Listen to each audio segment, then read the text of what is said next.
NextAuth. Para que serve essa ferramenta? Imagina aí que você vai desenvolver uma parte de login na sua aplicação e que de primeiro momento você não quer criar usuários, sabe? Ali o formulário de criação de conta e tudo mais. Você quer usar, por exemplo, a conta do Google para logar, a conta do Facebook, do LinkedIn, do Spotify, enfim. E essa ferramenta aqui, ela já vem configurado com vários provedores, tá? Saca só, eu vou clicar aqui deixa eu migrar para esse aqui. Esse aqui que é o site, tá? Ó, eu vou clicar aqui em Get Start para você ver. E aqui é o interessante que logo quando a gente abre o site dele, ele já dá aqui um exemplo, olha. Aqui no seu arquivo auth.ts você vai fazer isso. Cara, olha como é fácil. Você importa aqui, por exemplo, eu quero fazer meu login com a conta do GitHub. Você importa aqui, ó, do próprio NextAuth, os provedores GitHub, e só faz injetar ele como uma dependência. Ó, injetou ele aqui, pronto. Já está funcionando a parada do login.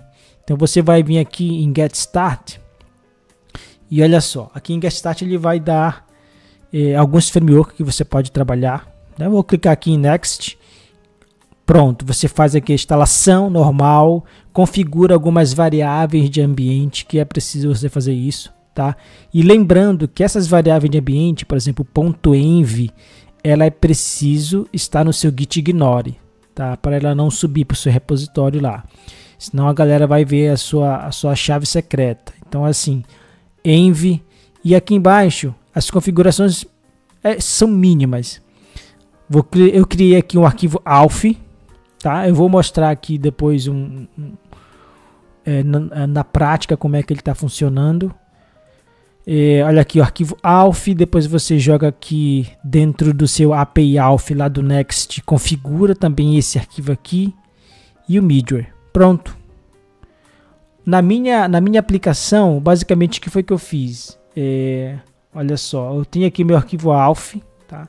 Tem alguns códigos comentários que eu estou fazendo o teste. E eu estou pegando o meu arquivo de configuração, tá aqui. Eu estou importando aqui o Google, ó, NextAuth, provedor de Google, injeto aqui na minha aplicação de provedores e pronto, já está funcionando. Tanto que apareceu, deixa eu ver aqui para mim. Eu tenho aqui, ó. Vou fazer e ele traz para você todas as informações. Vou clicar, essa aqui já é uma página funcionando com o login do Google. Eu cliquei aqui e o que ele faz? Quando eu clico aqui, depois a gente vai falar de uma outra ferramenta para você trabalhar em conjunto com essa aqui. Quando eu clico, ele vai armazenar no meu banco de dados algumas informações, tá? Da conta do usuário. E essas informações você pode usar em outras coleções e outras tabelas do seu registro, tá? Por exemplo, o usuário está cadastrando aqui no meu caso, cadastrando músicas, né? Está cadastrando repertório. Então, você pode usar ali, em vez de usar o ID do usuário, você usa um ID que é próprio, que já vem nessas informações da conta, tá? Aí você liga o registro com aquele ID do usuário, ok? Então, assim, depois que você configura aqui o NextAuth, você vai avançando, ele vai mostrar uma coisa que eu acho muito legal, tá? Aqui tem a parte do Google, tá? A parte de como eu fiz. Primeiro você vai ter que cadastrar lá uma app lá no Google, né? Ele mostra que os passos que você tem que fazer. Depois que você cadastrar a app, você tem que pegar o Client ID e jogar aqui na própria variável de ambiente. E aqui é o código que eu mostrei para você. Ó, pega o Google aqui, joga lá em Providers e pronto, acabou. E ele dá um exemplo de como você vai construir a sua página web, tá? Você tem que ter seu formulário. Aqui no caso do Next, você precisa construir um componente Server Component, tá? Então ele vai aqui, você vai lá, login com o Google. Joga dentro o botão dentro de um formulário, chama aqui a função e pronto, Acabou. Ok? E como é que eu configuro a minha base de dados? Se você tiver, por exemplo, um Prisma já configurado, ele já armazena automaticamente lá na sua base de dados que está configurado, tá? Ó, aqui, deixa eu ir, vou passando aqui. Aqui são as credenciais aqui, caso você queira usar esses credentials aqui, você usar sem um provedor, normal, tá? Você vai checar lá se tem usuário na sua base de dados e tudo mais. Ok? Vou passando aqui que eu quero mostrar uma coisa para você, que é como usar esse cara com a database. Tá? Eu vou colocar aqui, por exemplo, o Prisma. A gente vai falar do Prisma. Tá? Como é muito fácil. Então, antes de entrar aqui nessa tela do Prisma, que o Prisma já é a segunda ferramenta. Ó, a segunda ferramenta que eu quero trazer para você, o Prisma ele não trabalha só com o Next, não, tá? Ele trabalha aí com outras ferramentas. Ele é um ORM que você vai fazer consultas na sua base de dados, como se fosse uma camada de abstração, tá? Aqui no meu caso, por exemplo, eu construí a minha base de dados, tá? E importei ela tudo para dentro do Prisma. Aí eu posso fazer consulta, posso criar registro, né, usar o select, o insert into, tudo com código sem SQL. Tá? Aqui você não usa SQL, aqui no meu caso eu estou usando o Node. Então eu vou lá, pego a collection e dou create e passo um objeto. Cara, para mim isso é a coisa mais fácil que existe do que ficar usando. Assim, eu não gosto muito de usar SQL. Tá? Sei usar, mas para mim, eu prefiro se tiver aqui uma camada de abstração como essa, um ORM, que você usa ali as funções próprias, para mim é melhor. Tá? Então, o Prisma já é a segunda ferramenta que eu quero trazer aqui para você. E ela trabalha muito bem em conjunto com esse Alf aqui.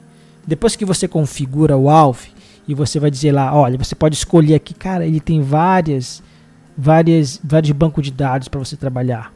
Ó, Postgre, o Prisma, e esse Postgre aqui, ele é bacana que você pode trazer e usar. Aqui já você, no caso, você vai usar os SQL normal, né? Aqui o Prisma não. Você vai usar funções como, por exemplo, funções de Node. Tá? Então aqui ele tem as várias databases que você pode usar.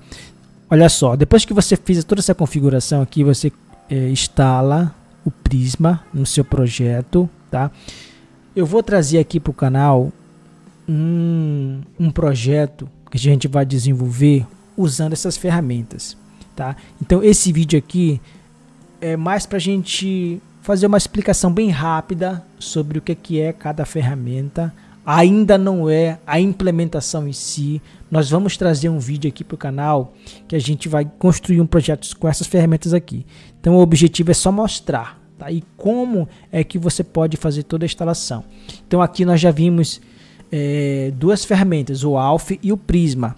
E o Alf ele trabalha em conjunto com o Prisma para você fazer a autenticação na sua aplicação, ok? Então aqui a gente chegou na parte que você pode instalar o Prisma fazendo o npm install normal, tá? Você vai configurar lá na sua variável de ambiente o endereço que ele passar para você, o endereço do seu da sua database, né, do seu banco de dados. Aqui no caso é o Postgre.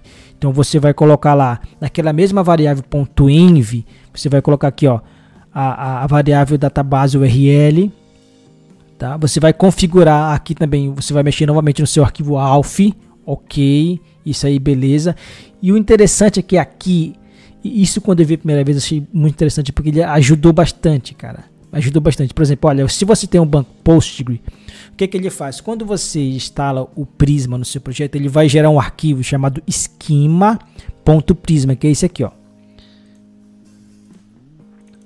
O arquivo schema.prisma, olha só, tá? Esse aqui é o meu arquivo schema.prisma, que é esse mesmo que ele está mostrando aqui, ó. Data source, aqui ele vai pegar aqui a sua variável de ambiente, ops. E aqui ele já vai trazer algumas coleções que é padrão para todos esses provedores que você vai usar aí. Você quer logar com o GitHub, quer logar com o LinkedIn, quer logar com o Facebook, com o Instagram, com o Google. Então ele vai usar essas tabelas aqui: account, section, verification, token e authentication. Isso. para você armazenar essas informações que vão vir desses provedores, tá? Aqui no caso, tá, olha aqui, ó, você está usando o Postgre, pronto. Você pega aqui, ó, a tabela User, Account. Quando você loga na sua aplicação, ele vai armazenar nessas coleções aqui algumas informações. E ele mesmo é responsável por armazenar usuário, armazenar conta, armazenar aqui a sessão. Ele que é responsável por fazer tudo isso. Você só precisa depois, se precisar, por exemplo, do ID do usuário, resgatar em uma dessas tabelas aí, ok? Então ele traz aqui para o Postgre, ele traz aqui para o MySQL, que quase a mesma coisa, não muda quase nada. E eu vou falar para você, no meu projeto, eu usei primeiro o banco de dados MySQL, tá? Depois eu eu já tinha feito várias coisas, tá? Cadastro de música, repertório, tudo mais. Depois eu decidi migrar para o Postgre. Quando eu fiz isso, eu não mudei quase nada nesse arquivo aqui. Quase nada, só tive que fazer alguns mapeamentos, que é usar o ponto .map. O que é o ponto .map? Para ele mapear, por exemplo, eu estou usando aqui um create@, então eu vou mapear com outro nome para minha base de dados. Basicamente foi só isso que eu precisei fazer, e é quase a mesma coisa, tá? O SQLite e o MongoDB, ok? Então, aqui você tem duas ferramentas excelentes para você aí estudar e usar no seu projeto, o Alf e o Prisma.